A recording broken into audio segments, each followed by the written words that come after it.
अब ये तुम्हारा यूनिट 1 है अकाउंटेंसी का। इसमें अपने शुरुआत कर रहे हैं rules of debit and credit से। पेज नंबर 6 के ऊपर है ये।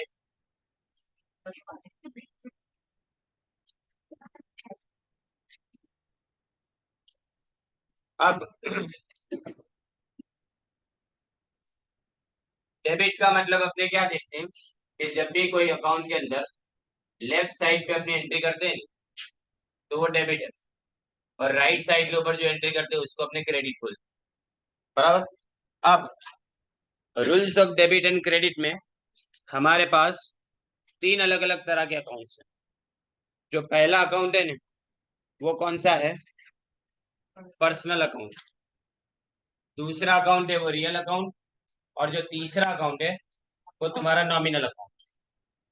अब अगर हम बात करें पर्सनल अकाउंट की, तो पर्सनल अकाउंट में रूल क्या होता है?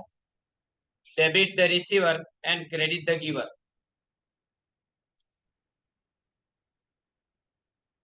Debit the receiver and credit the giver. Lennard खाते उधार અને આપનાર खाते जमा। ओके। अब इसके बाद में रियल अकाउंट की बात करें। रियल अकाउंट का रूल क्या है? Debit what comes in and credit what goes out. आवे तो उधार जाए तो जमा। और तीसरा है नॉमिनल अकाउंट, यानी उपज खर्च ना खाता। उसके अंदर debit all expenses and losses. जितने भी खर्च है या नुकसान जितना भी होता है सब अपने डेबिट करेंगे। और जितनी भी इनकम है या जितना भी गेन या तो प्रॉफिट होता है वो सब अपने क्रेडिट करेंगे। अब डेबिट और क्रेडिट दोनों में इंक्रीज भी हो सकता है, डिक्रीज भी हो सकता है। लेकिन ये किस पे डिपेंड करता है? किस तरह का अकाउंट है उस पर डिपेंड करता है। असेट है तो उसके लिए अलग रूल्स है। लायबिलिटी है तो उसके लिए अलग रूल्स है। इसी तरह से तुम्हारे पास अगर रेवेन्यू यानी इनकम आती है तो उसके लिए अलग रूल है। पांच अलग अलग तरह के रूल्स। ये रूल पहले अपने समझ लेते हैं, फिर मैं आपको सोर्सेस समझाऊं। ये पेज नंबर 7 के ऊपर है। अकाउंटिंग इक्वेशन अप्रोच के ध्यान में रखते हम अगर देखें तो टाइप ऑफ अकाउंट देखो क्या लिखा है? असेट है। क्या लिखा है? असेट है। असेट में पहली बात तो डेबिट कब होगा? तो जब असेट इंक्रीज होगी ने तो डेबिट होगा, और जब असेट डिक्रीज होगी तो क्रेडिट होगा। असेट बढ़ेगी तो डेबिट, असेट कम होगी तो क्रेडिट। पहला रूल ये हुआ। दूसरी बात, लायबिलिटी अकाउंट के अंदर अगर लायबिलिटी डिक्रीज होती है यानी कम होती है, लायबिलिटी अगर डिक्रीज या तो कम होती है तो डेबिट होगा। और अगर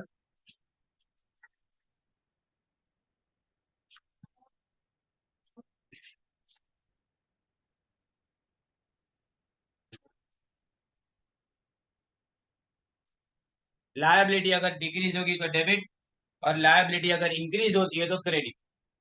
फिर उसके बाद में कैपिटल अकाउंट। कैपिटल अकाउंट के अंदर क्या किया जाए?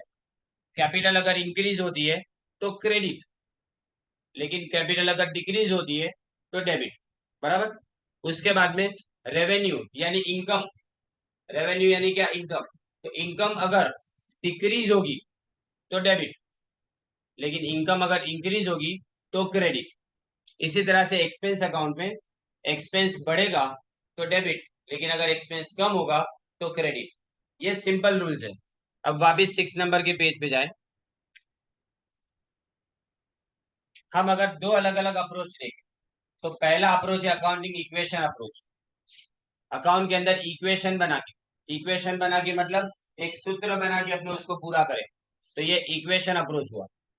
लेकिन जो ट्रेडिशनल अप्रोच यानी जो सबसे पहला अप्रोच है ना वो अलग। अपने पहली बात करें अकाउंटिंग इक्वेशन अप्रोच के अंदर, तो ध्यान देना। अकाउंटिंग इक्वेशन अप्रोच के अंदर हम सबसे पहले क्या देखेंगे? इसके अंदर हमारे पास दो अलग अलग चीजें। पहले तो है ना, ये आपने 11th स्टैंडर्ड में सीखा था, लेकिन अब इसको और ज्यादा डिटेल में सीखेंगे अपने। उस वक्त तुमने जो सीखा था वो शायद अब तक याद भी ना हो। तो हम यहाँ पे सबसे पहली बात देखिए,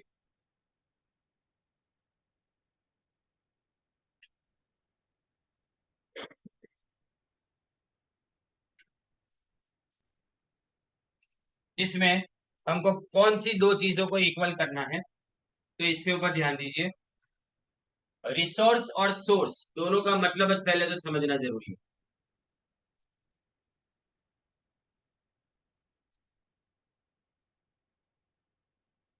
पहले यहाँ पे री लिखा गया है, री यानी जिससे बार बार इनकम हो ना उसको रिसोर्स बोलेंगे।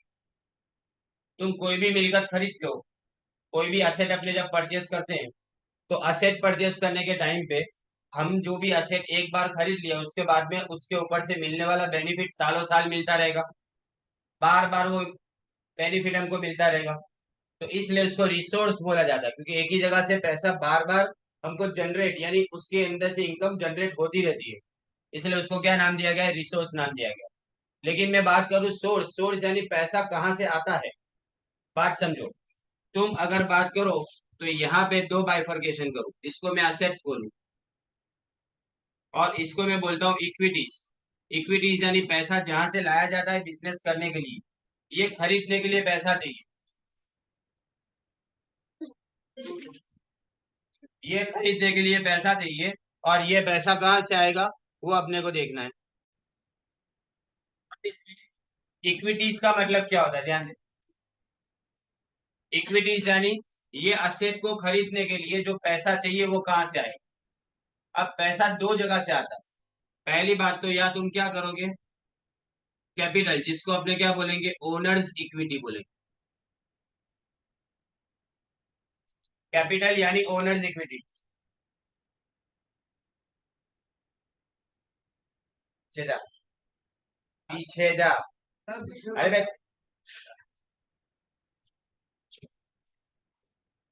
ये आता है ओनर्स इक्विटी। उसके बाद में यहाँ पे दूसरा, अगर मैं खुद पैसे नहीं लाऊंगा तो मैं क्या करूंगा, किसी दूसरे के पास से पैसे लूंगा, तो इसको क्या बोला जाता है, लायबिलिटी। बराबर। लायबिलिटी को अपने क्या बोलेंगे, थर्ड पार्टी इक्विटी, यानी जिसको अपने बोरोड इक्विटी बोलेंगे, यानी उधार लिया गया पैसा। अब देखो कैपिटल में क्या क्या आता है, तो कैपिटल में तुम कैपिटल तो लिखते जो, उसमें से तुम ड्राइंग को माइनस करते हो, बराबर। लेकिन अगर तुम्हारे पास प्रॉफिट हुआ तो प्रॉफिट को ऐड करेंगे, लॉस को माइनस करेंगे, ये तुम्हारा नॉर्मल है, बराबर। एक साथ में इसके साथ में अगर जनरल रिजर्व दिया है, क्या दिया हो, जनरल रिजर्व या किसी भी और तरह की रिजर्व, वो भी किसका हिस्सा है, ऑनर के इक्विटी का हिस्सा माना जाता है। यानी वो भी ऑनर का ही, जो प्रॉफिट उसको घर ले जाना था लेकिन वो घर नहीं ले गया, उसको बिजनेस के अंदर संभाल के रखा है, इसलिए उसको रिजर्व बोला जाता है। तो हमारे लिए ओनर्स इक्विटी में क्या क्या आएगा, कैपिटल और रिजर्व। क्या आएगा, कैपिटल और रिजर्व। और कैपिटल कौन सी वाली, जो ऑनर लेके आता है वही कैपिटल बोला जाएगा, बाकी किसी को कैपिटल अपने बोलते भी नहीं। अब ये दो चीजों के बाद में बहुत सारी ऐसी चीजें हैं जो आपको बिजनेस चलाने में मदद करती है, जो आपको पैसे से हेल्प करती है। सबसे पहले तो लोन, किसी के पास से लोन ली वो आ गया।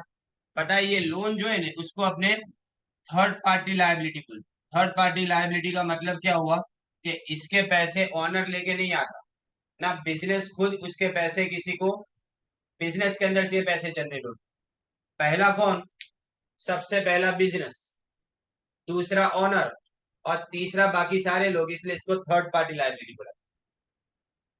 सबसे पहला कौन, बिजनेस, दूसरा ऑनर, और तीसरा कौन, बाकी जितने भी लोग हैं वो सब, इसलिए इसको क्या बोलेंगे, अपने थर्ड पार्टी लायबिलिटीज बोलेंगे। अब बात समझो कि loan third party liability, loan दो तरह की लोन होती है, जो एक साल से ज्यादा टाइम के लिए या तो 5 साल से ज्यादा टाइम के लिए, इस तरह से अपने लॉन्ग टर्म के लिए जिसको लेते हैं वो लोन। अब लोन लॉन्ग टर्म के अंदर भी हो सकती है, मीडियम टर्म के लिए भी हो सकती है, और शॉर्ट टर्म के लिए भी हो सकती है। पर लोन पैसा तो अपना है नहीं, वो तो अपनी लायबिलिटीज है, जिसको हमको किसी को वापस देना है पैसा। तो ऑनर की इक्विटी के सिवा जो भी आएगा वो थर्ड पार्टी से। और एक चीज, तुमने किसी के पास से गुड्स उधार ली, वो भी एक तरह से उसने मदद की ऐसा माना जाएगा ना? क्योंकि उसको पैसे वापस देने तो पड़ेंगे। आज मैंने उसके पास से कोई चीज उधार ली, तो 1 साल के अंदर मुझे उसका पैसा रिटर्न देना पड़ेगा। तो इसको अपने क्या बोलते हैं, करंट लायबिलिटी बोलते हैं। क्या बोलते हैं उसको, करंट लायबिलिटी। तो इसका मतलब ये हुआ कि अब तुम्हारे पास पूरा, अगर इसका पिक्चर क्लियर करे, तो इस तरह से तुम्हारे पास पूरा इक्वेशन बनता है, ध्यान देना। सोर्सेज ऑफ फाइनेंस के अंदर, यानी सोर्सेज में क्या क्या आएगा, पहले कैपिटल, बराबर। उसके बाद में थर्ड पार्टी लायबिलिटीज के अंदर long term, medium term, short term, ये 3 तरह की लायबिलिटी हुई। और उसके बाद में चौथा करंट लायबिलिटीज। और एक और चीज है जिसको बोला जाता है प्रोविजन। प्रोविजन यानी पैसे अभी नहीं देने, लेकिन फ्यूचर में उसके पैसे देने। जैसे कि प्रोविडेंट फंड, एम्प्लॉय का प्रोविडेंट फंड का पैसा तुम्हारे पास जमा है, तो एम्प्लॉय आज के आज नहीं मांगेगा, लेकिन जब भी रिटायर होगा या जब भी वो एम्प्लॉय मर जाता है, उस वक्त वो पैसा उसको देना पड़ेगा। तो वो पैसा अभी के अभी नहीं देना है, पर कभी भी देने का हो सकता है। उसमें अपने ये नहीं डिसाइड कर सकते कि ये शॉर्ट टर्म है कि लॉन्ग टर्म है, इसलिए उसको प्रोविजन बोलते हैं। इसलिए उसको क्या बोलते हैं, अपने प्रोविजन बोलते हैं। तो 3 तरह की चीजें तुम्हारे सामने हो गई है। अब 4 तरह की चीजें, पहले क्या, कैपिटल। उसके बाद में non current liability, non current यानी लॉन्ग टर्म की लायबिलिटी। उसके बाद में करंट लायबिलिटी। और चौथा आ गया तुम्हारा प्रोविजन। ये सारी चीजें तुम कहाँ लिखते हो, लायबिलिटी साइड पे। ये सारी चीजें आप लायबिलिटी साइड पे लिखते हो। और जो भी असेट अपने खरीदते हैं, वो इन सब चीजों को यूज करके जब अपने खरीद, पहले ओनर कैपिटल लेके आएगा। उसमें से तुमने जमीन खरीदी, तुमने मशीन खरीदे, वो सब तुम्हारा कंप्लीट हुआ। एक जगह पे तुमने उधार गुड्स लिए, तो अगर मैं उधार गुड्स लेता हूँ तो वो मेरी करंट लायबिलिटी के अंदर आया। लेकिन साथ में मेरे स्टॉक के अंदर इंक्रीज होता है ना, स्टॉक के अंदर इंक्रीज होना, इसका मतलब मेरी करंट असेट बढ़ी। तो मतलब एक लायबिलिटी बढ़ाते हो तो उसके सामने एक असेट भी बढ़ती है। एक लायबिलिटी बढ़ाते हैं तो एक असेट बढ़ती हुई। जैसे कि किसी को सैलरी देने की बाकी है, हमने टाइम पे सैलरी नहीं दी, तो वो पैसा अपने पास जमा जो होगा ना, तो मतलब असेट में तो वो पैसा दिखेगा। और यहाँ पे लायबिलिटी क्रिएट हुई कौन सी, कि सैलरी हमने पे नहीं की है, तो आउटस्टैंडिंग सैलरी यहाँ पे हुआ। और उसके सामने यहाँ पे क्या मिल गया अपने को, एक असेट बढ़ती हुई मिल गई। तो हमेशा ये दोनों चीजों को याद रखना। अब एक सवाल का जवाब, कि डबल एंट्री सिस्टम है, इसलिए तुमने सोचा कि हर अकाउंट टैली हो जाता है, यानी बैलेंस शीट लास्ट में टैली हो जाता है। पर बैलेंस शीट टैली होने के पीछे का सिंपल सा रीजन ये इक्वेशन है, resources is equal to sources of finance. यानी जहां जहां से पैसा आएगा उसको यूज यहाँ पे किया जाएगा, बराबर। अब तुमने जितनी भी असेट खरीद के रखी है, वो असेट तुमको प्रोडक्शन करके देगी। वो तुमको प्रोडक्शन करके यानी तुमको इनकम जनरेट करके देगी, तुम्हारी आवक उससे होती है। अब ये इनकम जब हमारी बढ़ती है ना, तब हम सबसे पहले क्या करते हैं, हम अपने पास जितनी भी थर्ड पार्टी लायबिलिटीज है ना, उसको पे करने की कोशिश करते हैं। हम उन सबको पैसा चुकता करने की अपने कोशिश करते हैं। उसके बाद में हम ये सोचते हैं कि हमारे बिजनेस के ऑनर के कितने पैसे हमारे पास बाकी है। वो सब माइनस करने के बाद जो बचता है वो क्या होगा पता है, वो जो बचता है वो तुम्हारे लिए प्रॉफिट।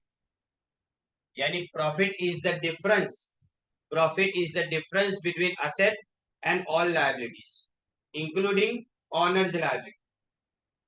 असेट में से क्या माइनस करेंगे अपने, असेट में से सब लायबिलिटी यानी ओनर की लायबिलिटी भी माइनस करेंगे और थर्ड पार्टी लायबिलिटी भी माइनस करेंगे। ये सब माइनस करने के बाद जो बचता है वो तुम्हारा प्रॉफिट। अगर ये आंसर माइनस में आया तो इसको लॉस बोलेंगे, और अगर ये आंसर प्लस में आया तो उसको अपने क्या बोलेंगे, प्रॉफिट बोलेंगे, बराबर। इसलिए आप समझ पाते हो कि क्यों कोई भी बैलेंस शीट हमेशा टैली हो जाती है, क्योंकि आप जानते हो कि क्योंकि तुमने जो भी सोर्स रेज किया, यानी पैसा जहां से यूज लिया है, उसको कोई ना कोई जगह पे तुमने क्या किया, यूज किया।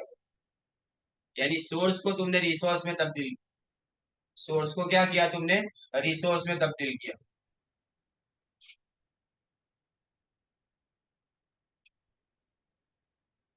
कोई भी टाइम पे आ जाने का।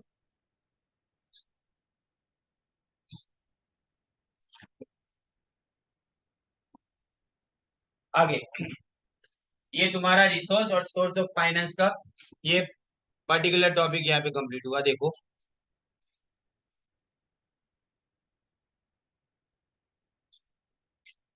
नाउ सी,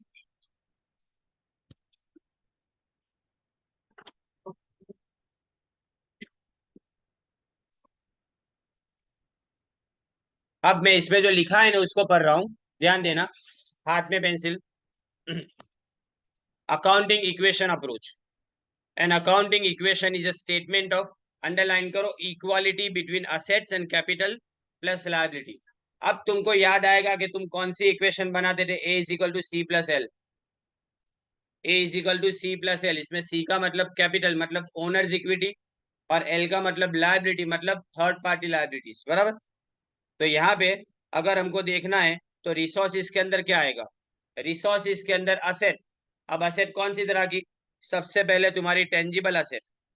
टेंजिबल मतलब जो दिखती है, जिसको अपने टच कर सकते हैं, वैसी असेट में land in building, plant and machinery, furniture, cost of good sold, stock in trade, debtors, cash in hand, और बैंक बैलेंस आ गया। देखो बैंक नहीं बोला मैंने, क्या बोला, bank balance.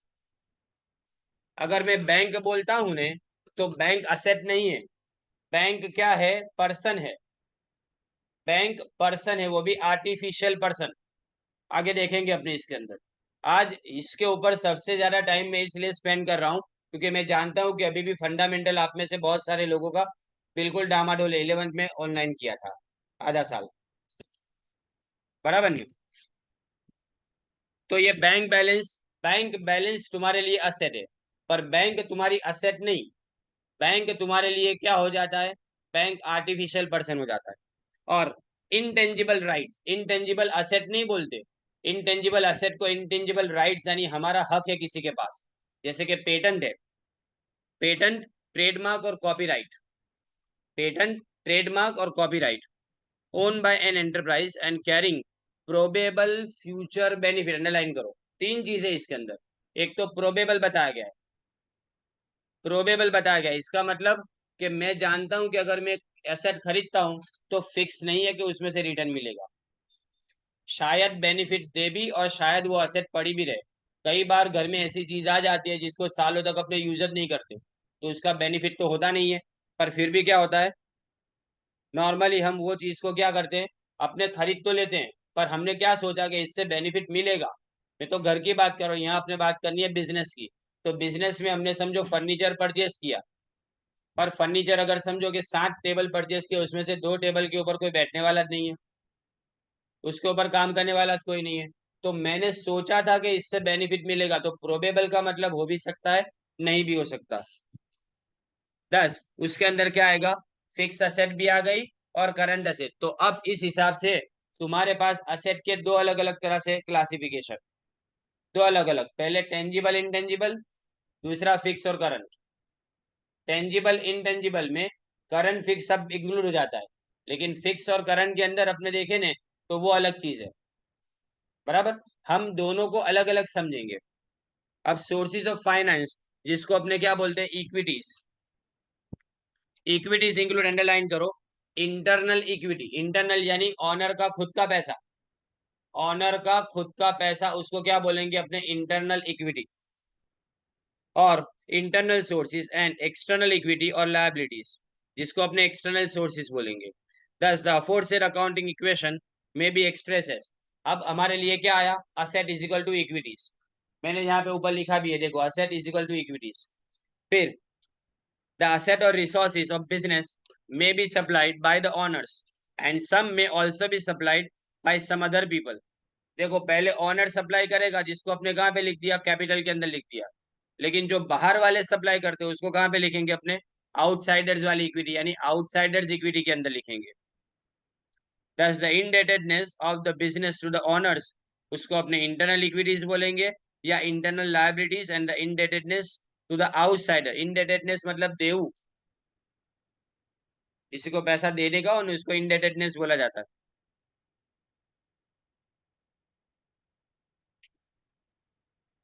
इनडेटेडनेस to the outsiders other than its owners, उसको एक्सटर्नल इक्विटीज या तो एक्सटर्नल लायबिलिटीज बोलते हैं। ये भी अंडरलाइन करो, अगर एमसीक्यू की एग्जाम हुई तो ये पूछा जा सकता है।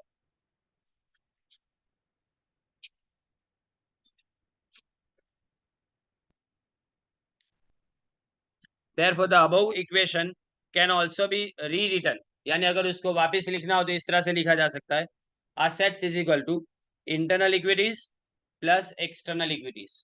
अब इंटरनल इक्विटीज को अपने कौन से नाम से जानते हैं? कैपिटल के नाम से जानते हैं, और जो एक्सटर्नल इक्विटीज है उसको अपने क्या बोलते हैं? लायबिलिटीज बोलते हैं। तो हमारे पास पूरा इक्वेशन अब आ गया कि जो 11th स्टैंडर्ड में तुमने सीखा था, A is equal to C plus L, यानी asset is equal to capital plus liability. तो अगर इन सब को एक साथ में अगर जोड़ के लिखा जाए तो याद रखो कि बिजनेस इक्वेशन को बनाने के टाइम पे हम क्या ध्यान में रखते हैं कि पैसा कहाँ से आता है और उसको कहाँ यूज किया जाता है। जहाँ यूज किया गया उसको रिसोर्स बोला जाएगा, और पैसा जहां से आता है उसको सोर्सेज ऑफ फाइनेंस बोला जाएगा। अब जिसको रिसोर्स बोलते हैं वो तुम्हारे लिए असेट्स है। असेट दो तरह की है, दो अलग अलग क्लासिफिकेशन देखो तो एक टेंजिबल इंटेंजिबल, और दूसरे क्लासिफिकेशन में फिक्स और करंट असेट हुई, बराबर। और अगर हम बात करें किसकी? सोर्सेज ऑफ फाइनेंस की, तो सोर्सेज ऑफ फाइनेंस दो जगह से आते हैं, एक इंटरनल इक्विटीज के पास से, यानी जो तुम्हारे ऑनर्स है उसके पास से, और दूसरा एक्सटर्नल इक्विटीज के पास से, मतलब ऑनर्स के अलावा बाकी लोगों के पास से। जो ऑनर्स के पास से मिलता है, यानी जो इंटरनल इक्विटीज है, उसको अपने कैपिटल बोलेंगे, और जो आउटसाइडर्स के पास से मिलता है उसको अपने एक्सटर्नल इक्विटी या तो उसको अपने लायबिलिटी बोलेंगे। तो हमारा इक्वेशन अब कंप्लीट हुआ, A is equal to C plus L, यानी asset is equal to capital plus liability. Capital यानी ऑनर्स जो इन्वेस्ट करता है वो, it is also called owners और प्रोपराइटर्स फंड। अंडरलाइन करो, ऑनर्स और proprietors funds which include capital as well as undistributed profit. मैंने बोला ना, अनडिस्ट्रीब्यूटेड प्रॉफिट यानी ऊपर लिखा है वो जनरल रिजर्व। जो पैसा तुमने रिजर्व में रखा वो प्रॉफिट का हिस्सा है ना, जो तुमने डिस्ट्रीब्यूट नहीं किया, तो इसीलिए जनरल रिजर्व। फिर अगर कंपनी हो ने तो कंपनी के अंदर सिक्योरिटी प्रीमियम भी आता है, कैपिटल रिजर्व भी आता है, स्टैट्यूटरी रिजर्व भी आता है, इस तरह की अलग अलग रिजर्व आती है। वो सारी रिजर्व तुम्हारे ऑनर का ही हिस्सा है, क्योंकि वो प्रॉफिट में से निकाला जाता है। तो प्रॉफिट जो डिस्ट्रीब्यूट ना करे उसको भी इसके अंदर इंक्लूड करना है। Liabilities are the financial obligations, जिसमें क्या आता है? Loan taken, bank overdraft, creditors for goods and expenses, bills payable and incomes received in advance of an enterprise other than the owner's funds। यानी ऑनर फंड के सिवा बाकी सारी liabilities है उसको थर्ड पार्टी लायबिलिटी या तो आउटसाइडर्स लायबिलिटी बोला जाएगा। अब to conclude, next page, the accounting equation is the foundation, underline करो, accounting equation is the foundation of double entry book keeping system. ये equation holds good for all transactions and events and at all periods of time, since every transaction event has two effect, यानी दो effect हमेशा हर transaction की होती है। अब एक example, तुमने बोला यहाँ तो तुमने असेट और लायबिलिटी के बारे में बात की, तुमने यहाँ पे असेट और कैपिटल एंड लायबिलिटी के बारे में बात की, बाकी सब चीजों के बारे में तो बात नहीं की। तो मैं आपको एक एग्जांपल देता हूँ, किसी इंसान ने मेरे लिए काम किया, मैंने उसको सैलरी दी, बराबर।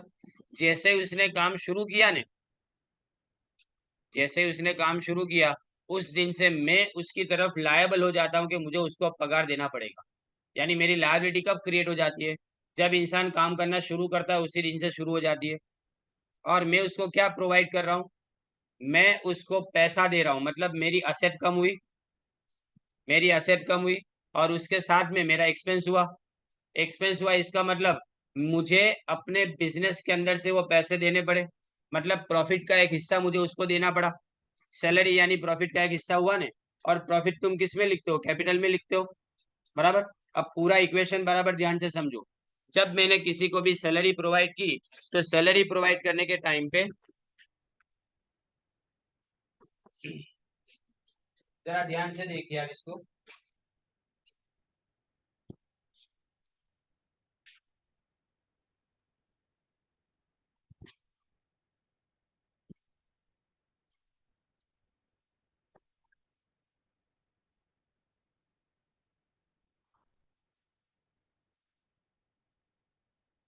इसमें देखिए सैलरी पेड उसको मैं साबित कर रहा हूँ, सैलरी पेड को भी साबित कर रहा हूँ और सैलरी आउटस्टैंडिंग को भी साबित कर रहा हूँ कि इसमें कैसे equation A is equal to C plus L पूरा होता है।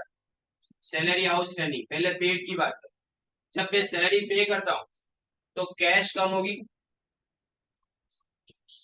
कैश कम होगी, इसका मतलब असेट रिड्यूस।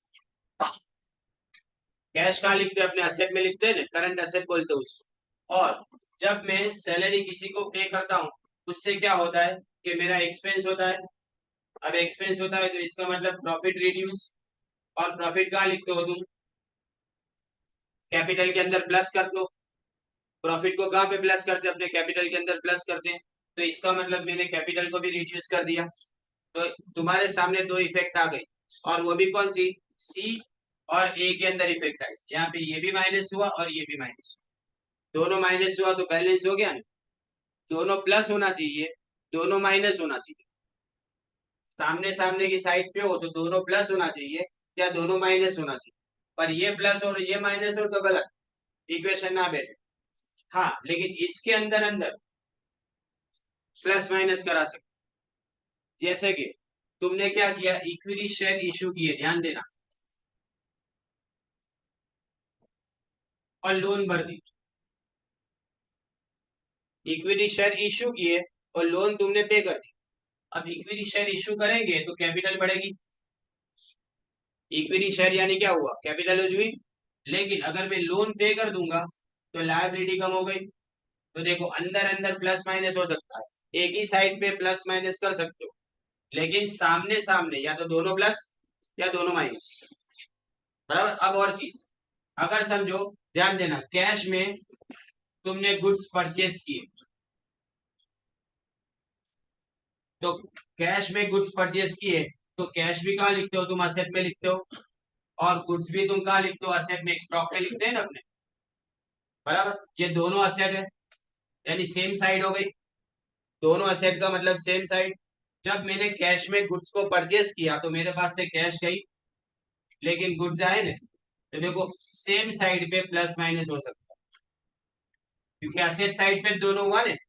जो भी एंट्री हुई है, कहाँ भी हुई, दोनों असेट साइड को भी। और एक चीज, अगर समझो कि मैंने लायबिलिटी पे कर दी, लायबिलिटी पे कर दी तो मतलब मुझे कैश देना पड़ेगा, और यहाँ पे लायबिलिटी। बराबर। अब बात समझो, कैश कहाँ पे आता है, असेट में, और लायबिलिटी तो लायबिलिटी के अंदर आ जाएगा। अब जब मैं लायबिलिटी पे करता हूँ तो मेरे पास से कैश बैलेंस कम होगा। बराबर। और लायबिलिटी अगर पे करूंगा तो लायबिलिटी भी कम हो जाएगी, तो ये भी कम हो गया। अब बताओ मुझे, ये ए और एल अलग अलग साइड पे, तो मैंने क्या बोला, इज इक्वल टू की अलग अलग साइड पे अगर हो रहे तो दोनों में सेम सिंबल आएगा, यानी एक बढ़ेगा तो दूसरा भी बढ़ेगा, एक कम होगा तो दूसरा भी कम होगा। लेकिन अगर सेम साइड पे, एसेट का असेट साइड पे अगर इफेक्ट आना है तो हम क्या करेंगे, दोनों को, या तो क्या करें, एक को प्लस एक को माइनस करेंगे, या तो एक को माइनस एक को प्लस करेंगे। सिमिलरली यहाँ पे भी वैसा ही है। और एक एग्जांपल से समझाता हूँ, ये याद रखो, बिल्कुल बेसिक अकाउंट समझा रहा हूँ, बिल्कुल बेसिक। अभी एंट्री पर तो आए भी नहीं, अभी अपने एंट्री के ऊपर आए भी नहीं। तो जिसको ऐसा है ना कि जिसको जनरल एंट्री समझ में नहीं आती, उसके लिए आज से मैंने शुरुआत की, ऐसा समझ लेना। अब देखो और एक बात यहाँ पे,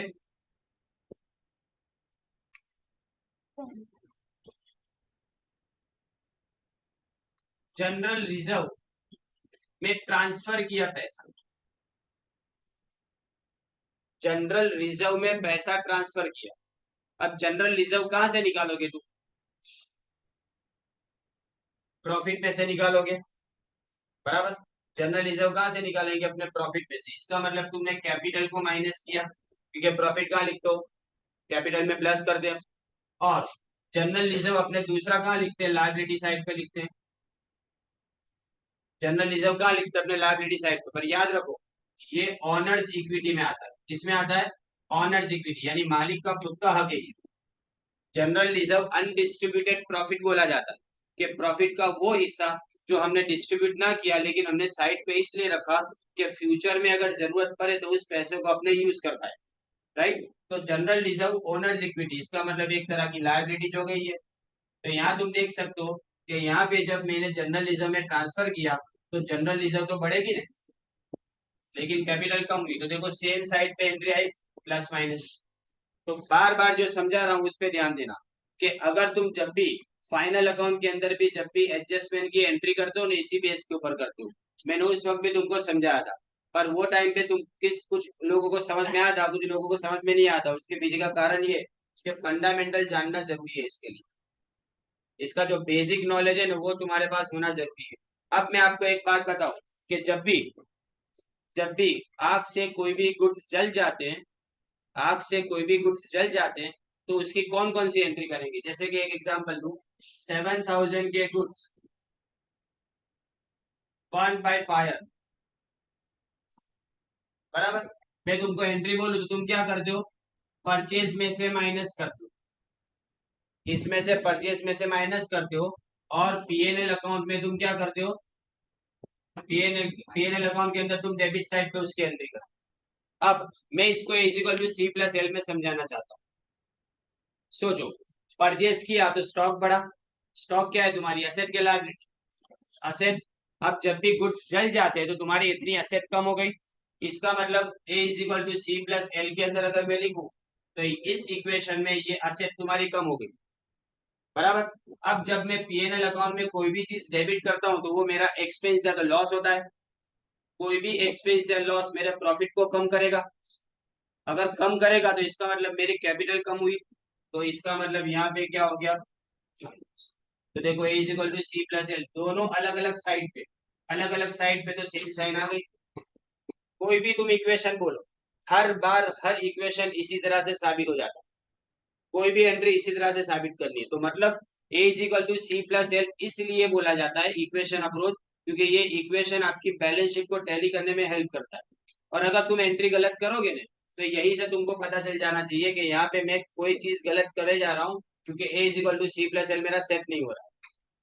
अगर यहाँ माइनस किया और किसी ने ऐसा सोचा लॉस है, बराबर, अपने पास से पैसे गए ना, चलो क्रेडिट कर देते हो, क्या दे जमा, बराबर, तो हमने क्रेडिट कर दिया यहाँ पे, तो ये सेटल नहीं होगा तुम्हारा, क्योंकि पीएनएल अकाउंट में तुमने क्रेडिट किया, इसका मतलब कैपिटल बढ़ी। अब कैपिटल बढ़ेगी तो ये प्लस आ जाएगा। एक माइनस और एक प्लस सामने सामने तो हो ही नहीं सकता, सेम लेवल पे हो सकता है, सामने सामने नहीं हो सकता। एक और चीज देखो, तुमने फर्नीचर परचेज किया,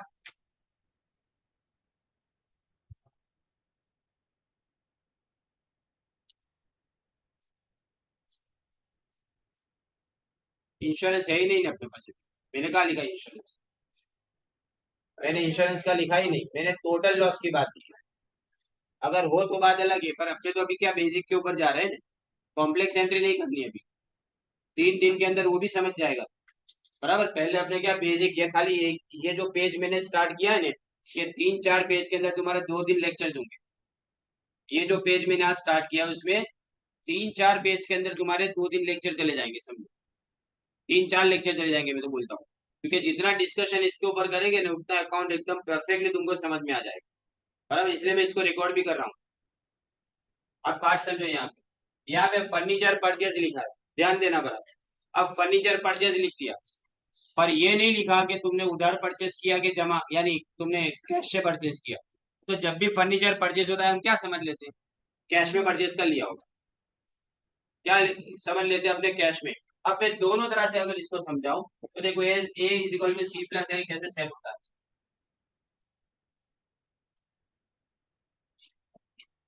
फर्नीचर परचेज 7,000 रुपए का फर्नीचर हमने परचेज किया, बराबर। अब फर्नीचर परचेज करेंगे तो असेट बढ़ेगी, असेट बढ़ेगी अपनी। और अगर फर्नीचर परचेज किया तो हमने बिजनेस के खुद के पैसे से अगर परचेज किया, बिजनेस के खुद के पैसे से परचेज किया तो तुम्हारी कैपिटल इंक्रीज, क्या इंक्रीज होगी तुम्हारी कैपिटल। लेकिन अगर फर्नीचर परचेज 7,000 ऑन क्रेडिट लिखा हो तो कैपिटल नहीं लायबिलिटी इंक्रीज हो जाएगी, क्योंकि अगर क्रेडिट पे लिया है तो इसका मतलब पैसे देने के होंगे। तो किसी के पास से उधार हमने अगर फर्नीचर लिया है तो हमारी लायबिलिटी बढ़ी, तो वापिस वही का वही हो गया, यहाँ पे इजिकल टू सी हो गया और यहाँ पे इजिकल टू एल हो गया। मतलब A is equal to C plus L यहाँ पे भी साबित हो गया। उसी तरह से अगर मैं किसी डेटर के पास से पैसे वसूल करता हूँ, डेटर्स पेड 5,000 रुपीज, तो देखो जब पे करेंगे तो कैश बैलेंस बढ़ेगा, कैश आएगी ना अपने पास, और डेटर्स अपने पास से क्या हो जाएंगे, कम हो जाएंगे। डेटर्स अपने पास से, क्योंकि जिसने पे किया उसका अकाउंट जो है अपने क्लोज कर देंगे, तो इसका मतलब कैश बैलेंस भी असेट है, डेटर भी क्या है, असेट है। सेम साइड पे प्लस माइनस आया। ये जो बार बार बोल रहा हूँ वो ये है कि सेम साइड पे प्लस माइनस हो सकता है, लेकिन अपोजिट साइड के ऊपर माइनस माइनस या तो प्लस प्लस। ये बात जितनी जल्दी समझ जाओ ने, उतना जल्दी तुमको डबल एंट्री के पीछे का जो एसेंशियल है, जो इसके पीछे का रूट है ना, वो तुमको समझ में आ जाएगा। राइट, तो ये क्या हो गया, डेटर्स को जब पे किया तो डेटर्स हमारे कम हो गए, मतलब एक असेट कम हुई, लेकिन उसके सामने कैश बैलेंस हमारा बढ़ गया।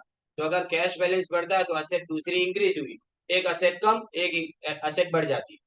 आपको ये A is equal to C plus L के सम आते, 10 मार्क का सम पूछा गया था एक पेपर के अंदर, और A is equal to C plus L में जो 11th स्टैंडर्ड के अंदर तुम पूरा चार्ट बनाते थे, सारी एसेट लिखते थे, वही सेम टू सेम क्वेश्चन आता है। इसलिए मैं इसके पीछे इतनी मेहनत कर रहा हूँ, क्योंकि फर्स्ट यूनिट में सब कुछ थियरी है, सब कुछ थियरी। पर जीएसटी वाले जो कल मैंने सम कराया है, वो सम कल कल वाला जीएसटी का, और दूसरा क्या, ये वाला, और उसके बाद में कैपिटल एंड रेवेन्यू आइटम, तीन चार चीजें ने जो है थियरी, पर करना इसको प्रैक्टिकली है। तो तुमको अगर थियरी ना याद हो और तुम सम्स करके आना चाहते हो, तो वो भी तुम यहाँ पे कर सकते, इसलिए मैं इसके ऊपर इतनी मेहनत कर रहा हूँ। बात समझे। अब यहाँ पे जो तुमने देखा उसके अंदर क्या क्या चीजें है देखने।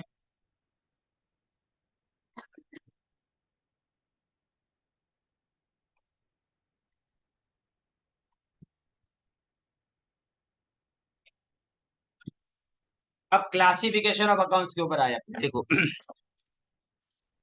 क्लासिफिकेशन ऑफ अकाउंट्स में, in accounting equation approach to record the business transactions, all accounts of a business entity are divided into 5 categories। यानी 5 अलग अलग हिस्सों में हमने अकाउंट को डिवाइड किया है। In accounting equation approach to record business transactions, पहले तो असेट अकाउंट आएगा। अब असेट के अंदर क्या आएगा, टेंजिबल इनटेंजिबल, दोनों तरह की असेट। अब टेंजिबल में क्या आएगा, लैंड, बिल्डिंग, कैश, ये सब टेंजिबल है, लेकिन गुडविल और पेटेंट जो है वो तुम्हारी इनटेंजिबल असेट है। इनटेंजिबल यानी अदृश्य।